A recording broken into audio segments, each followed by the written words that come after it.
We all know at this point that college admissions is getting so competitive where it's quite literally harder to get into Ivy League and top 20 schools than companies like Google and Amazon. But to boost your chances within an all too competitive scene of college admissions, you need to make sure that you have a high GPA to be able to compete with the other 250,000 applicants.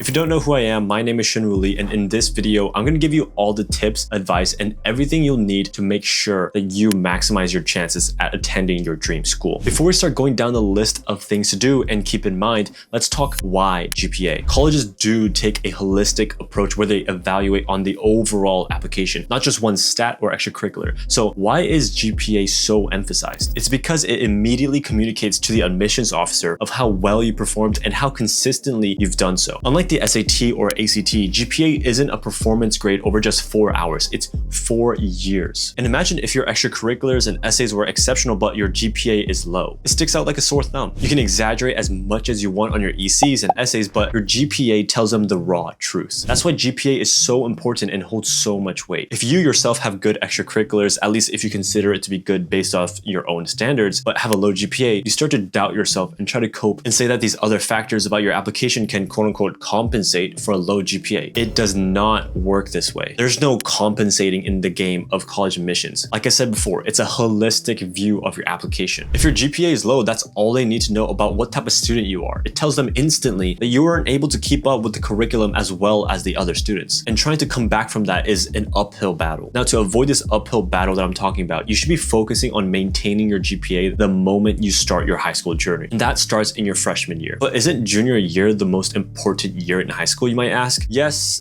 and no. Yes, because it will be the most challenging year in terms of course rigor and the length at which you get evaluated. Since senior year, they only get to see progress reports and semester grades if you're doing regular decision. But just because it's the most important year, it doesn't mean that the other years aren't important. So many students I see regret not taking high school seriously in freshman and sophomore year that when they're a junior and senior, it's already too late for them to turn things around and climb the rankings. The top 10-20% of every class have gotten all A's since freshman year. If you start to care about your GPA too late, your effort down the line won't change rankings much because you can't go back in time, can you? So lock in as soon as possible so you can give yourself that chance to compete for the top ranking in the future. Each and every school year GPA matters. It's cumulative, not just a single year. We're at 7,500 subscribers right now, and the goal is to get to 10K subs by the end of the year. So if you want to help my team and I out, you can simply click the subscribe button down there. That's all I ask. Now let's get back into the video. Another thing to optimize and keep in mind is your course schedule. An unweighted 4.0 GPA is quite literally a perfect GPA, but is it really that perfect if that student only took the easiest classes? Not only do admissions officers take a look at your GPA, they also look at your course rigor to see if you've actually challenged yourself. A 4.0 GPA with close to 0 honors and AP classes looks a whole lot different than someone who's gotten a 4.0 GPA with full AP and IB classes. And it's not even a whole lot different, it's worlds different. But if you're worried about not having access to more challenging courses like AP and honors at your school, don't worry, because these are all evaluated based on your peers. They're not going to compare a student with limited access to resources in the middle of Alabama to a student at the hub of tech in the Bay Area. Along with those two things, you have to understand the importance of preparation and proper studying. Nobody actually teaches you how to study, but essentially it's to practice and feed the same information that's going to be on the test multiple times over time before the actual test. Unless you're naturally gifted, late night studying right before the test isn't going to garner the 95+ grades that you need to aim and achieve for these top schools. It seems near impossible to get 95+ grades for every single class, but it's because it is. Each and every year it gets more and more competitive, but guess what? The things you have to do remain the same, which is to focus on your own journey and keep putting in the work that's required. And 3 or 4 years of high school, it's best to perform at your optimal levels. I've made the huge mistake of drinking tons of Red Bull and coffee to stay up and study late and was destroying my body in the meantime, which is why I've been trying Magic Mind for the past week, and trust me on this, it gives me the same levels of energy, if not more, than coffee ever will, and removes all my brain fog. They've kindly sponsored this video to give you all the benefits of focus, productivity, and energy into a drink that has been clinically proven to support a sharper mind,